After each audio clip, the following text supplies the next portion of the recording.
And with the permission po of the Presidential Communications Office Secretary, we can also share this po with the House of Representatives sa inyo pong lahat para rin alam po ninyo kung ano po yung mga pinaka-epektibong paraan para makarating ang mensahe sa iba't ibang panig ng ating bansa. That would be big help for Congressman. You mentioned earlier platform. I guess this is directed to Madam Chair, to the Secretary. Given that Filipinos wield much of their information power on TikTok, YouTube, Facebook, and community radio, how much of your budget is invested in these platforms? So basically, social media po and radio. Yes, thank you, Your Honor. Under the PCO main office, we have what we call the digital media services. And if you don't mind, Your Honor, I would like to turn that question to Asik Faith, who's our head of digital media services.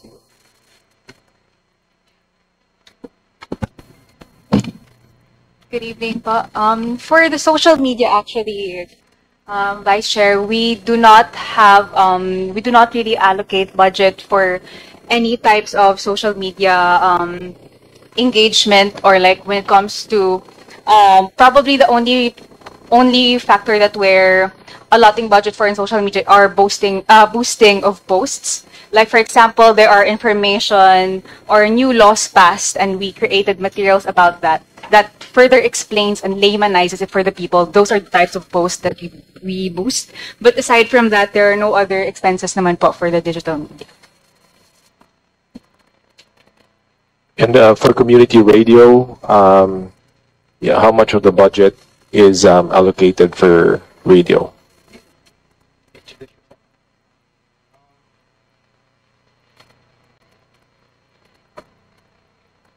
I'm Fernando Isanga, also known as Dindo Amparo when I used to be with ABS-CBN, and I now head the Presidential Broadcast Service, which operates the 35 radio stations nationwide. And for your question, sir, we allocate a big portion of our budget in operations so that we could lead with digital initiatives. We are now implementing the digital first strategy with radio.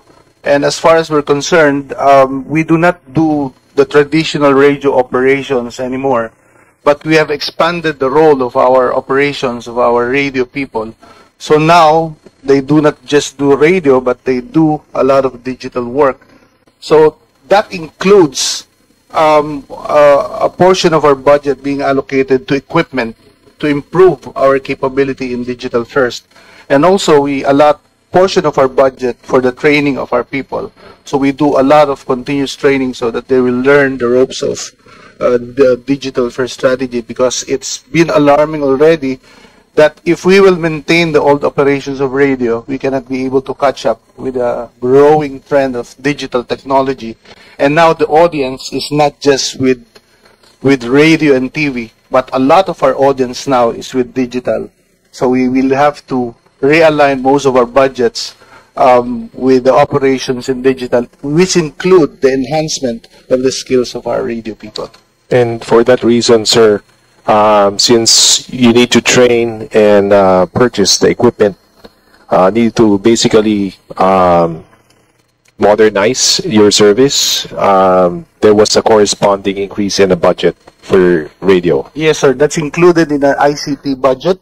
In fact, in 2025, we already started modernizing some of our equipment, and these are the most efficient way of doing the digital technology. We do the Mojo for our reporters. Our radio reporters now are capable of delivering digital content, not just in digital, but also in television, by just using our the small digital equipment. Now they use the iPhones for shooting and editing their content, and also for delivering the content in the other platforms like PTB4 and IBC13. And it's been an effective way of reaching more and more audience. And this way, we were able to gain more awareness with our platforms. In fact, the government radio now is hitting top 5 in the ratings compared to the commercial stations, meaning the messages of our government are reaching more and more people with our adoption of our content strategy with this digital first strategy. Madam Chair, this question is directed to the Secretary. What effort are you pursuing currently, if any, to address the proliferation of fake news or false information, and how much of the budget is spent for that?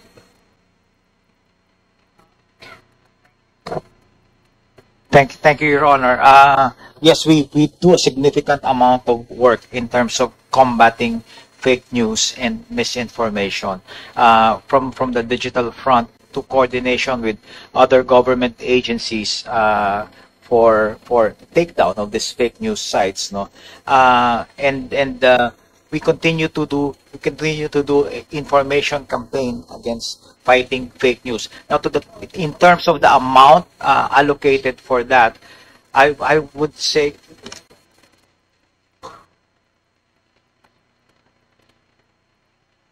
for the various program to educate our people against fake news and combating fake news, we only have an allocation of 16 million pesos for this year, right?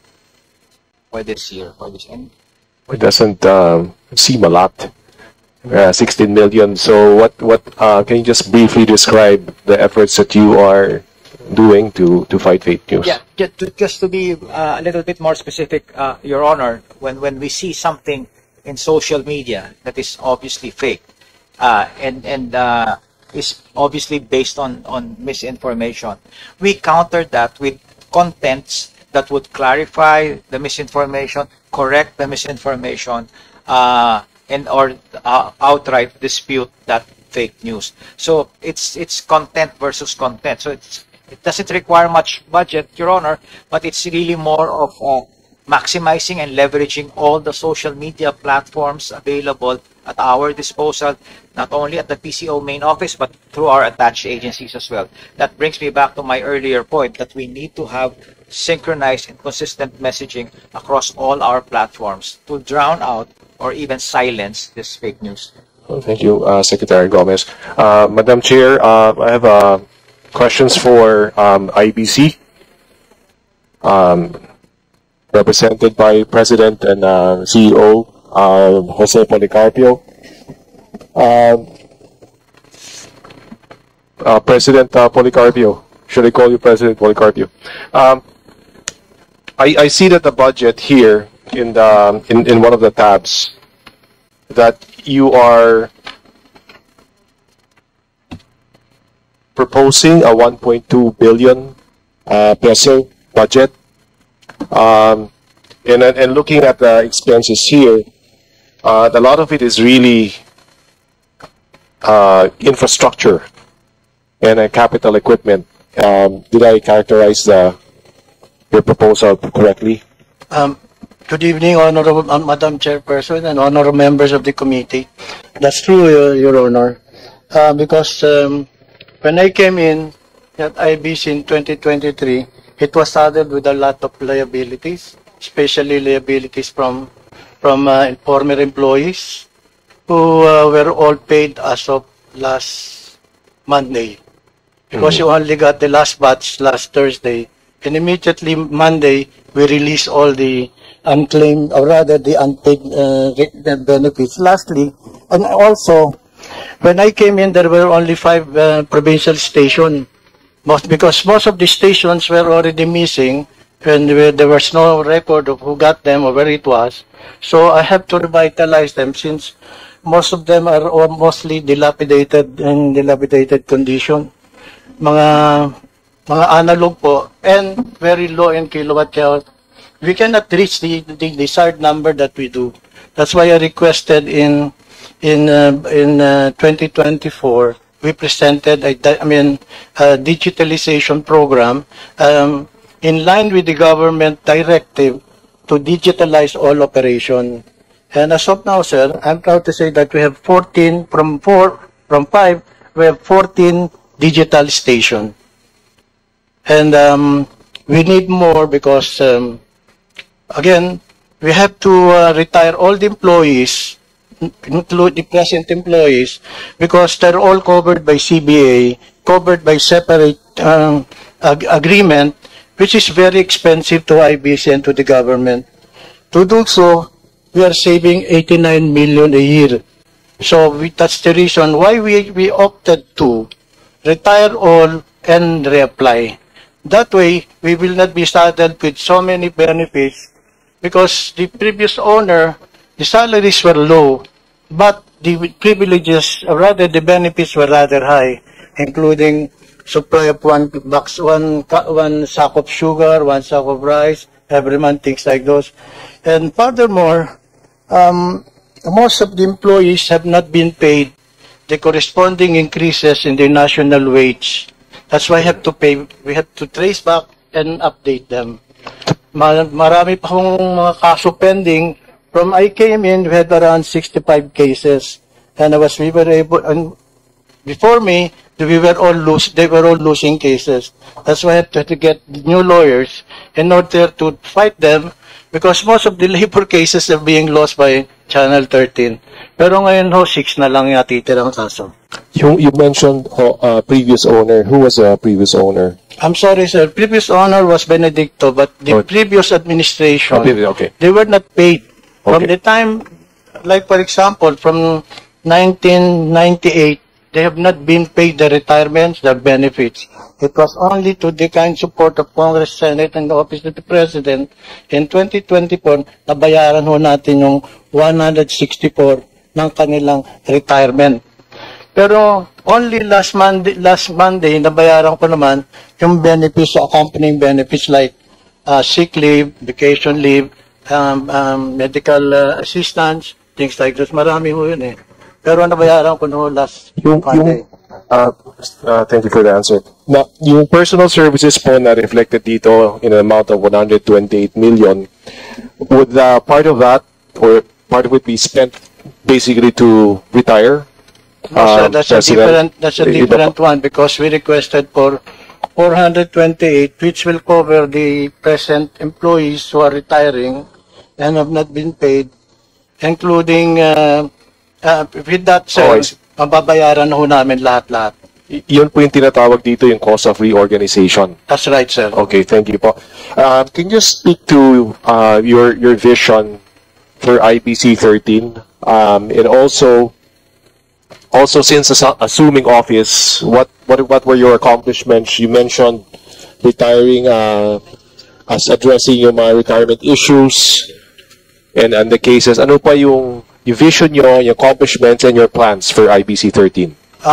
Your Honor, members, Madam Chairperson and members of the committee, I beg for your indulgence. Please allow me to make an audiovisual presentation to have a better appreciation of what was IBC, what is IBC now, what have been done, and what we intend to do. With your permission, Madam Chairperson, and AVP, Your Honor.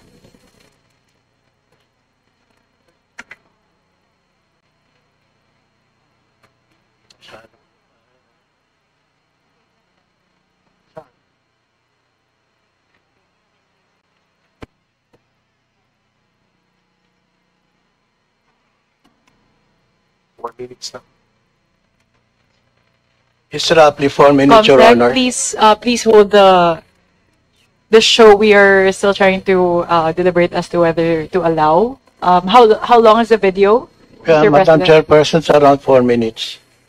1 second, ComSec will just confer with the Secretariat if we'll allow the 4 minute video.